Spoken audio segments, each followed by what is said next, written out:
nationale, Madame la Première ministre, chef du gouvernement, Monsieur le Président du Conseil supérieur de la magistrature, distinguées Premières Dames, honorables députés et sénateurs, Mesdames et Messieurs les membres du gouvernement, Messieurs les présidents des institutions d'appui à la démocratie, Mesdames et Messieurs les membres du corps diplomatique et représentants des organisations internationales, distingués invités, Mesdames et Messieurs, mes très chers compatriotes. En ce 2 août 2025, jour hautement symbolique, nous nous rassemblons en ce lieu, désormais érigé en mémorial du Génocauste, pour arroser une sémence de conscience collective que notre peuple a fait germer il y a 2 ans. Nous sommes venus répondre à un triple appel. L'appel de la mémoire, l'appel de la dignité, l'appel de la justice.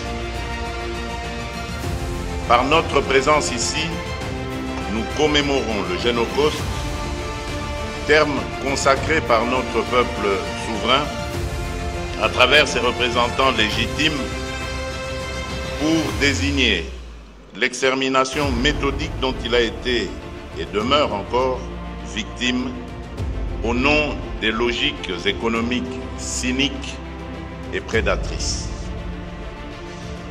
Nous sommes venus rendre un hommage solennel à des millions de nos compatriotes, hommes, femmes, enfants, sauvagement massacrés, souvent déportés, et trop longtemps condamnés au silence dans l'indifférence glaciale de la communauté internationale. Nous rendons également hommage à celles et ceux qui, au péril de leur vie, leur ont porté secours. Mais parce que ces millions de vies fauchées vivent encore à travers notre mémoire, notre combat, nos voix, je vous invite à vous lever pour observer un moment de recueillement en leur honneur.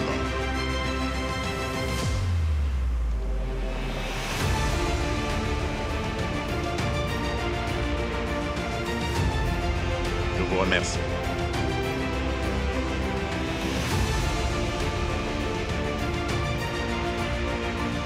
Mesdames et Messieurs, distingués invités, mes très chers compatriotes, comme l'a écrit Elie Wiesel, le contraire de la haine, c'est l'indifférence. Le contraire de la vie, ce n'est pas la mort, c'est l'oubli. Depuis plus de 3 décennies, la République démocratique du Congo subit une guerre d'agression dont les enjeux dépassent largement le cadre militaire ou géopolitique. Ce conflit s'est transformé en une entreprise prédatrice à visée économique, en une atteinte délibérée à notre identité collective et à l'intangibilité de nos frontières, allant parfois jusqu'à prendre les traits d'une logique d'inspiration génocidaire.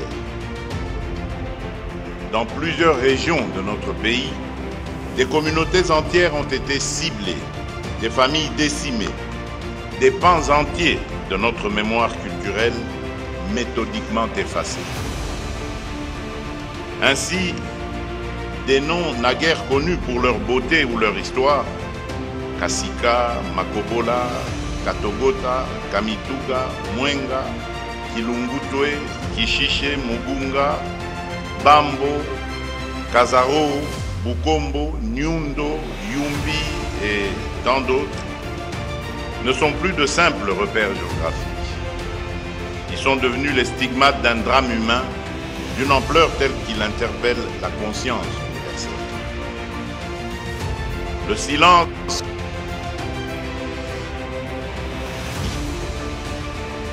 la justice. Il nous rappelle qu'au-delà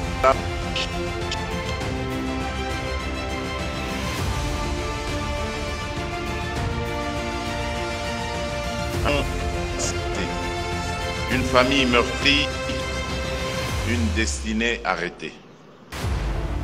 Et c'est à nous, héritiers de cette mémoire, qu'il revient de la préserver, de l'élever et d'en faire le socle d'une action lucide, responsable et irréversible. Les Nations Unies, à travers le rapport Mapping, comme les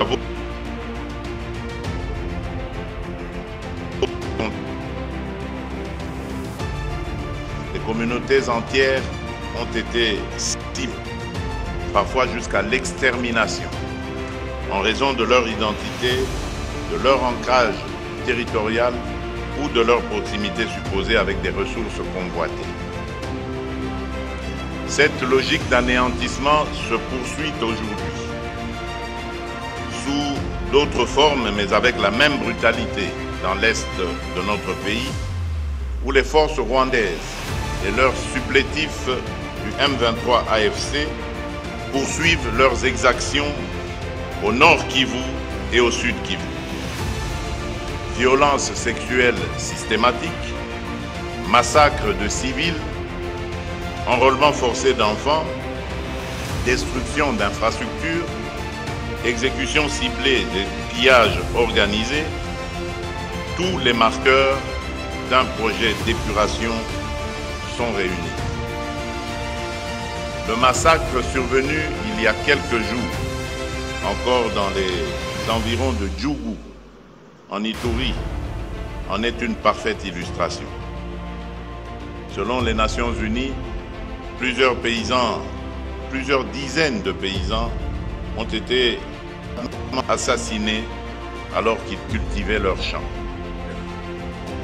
Ce drame, rapporté par les médias internationaux, vient cruellement nous rappeler que le génocauste n'est pas qu'un épisode du passé. Il continue de se perpétuer dans le silence et l'indifférence.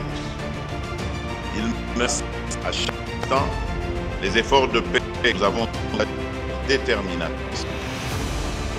Il met en péril l'élan historique impulsé par l'accord de Washington, conclu sous l'égide du président Donald Trump, pour mettre un terme à près de 3 décennies de violence à l'est de notre pays.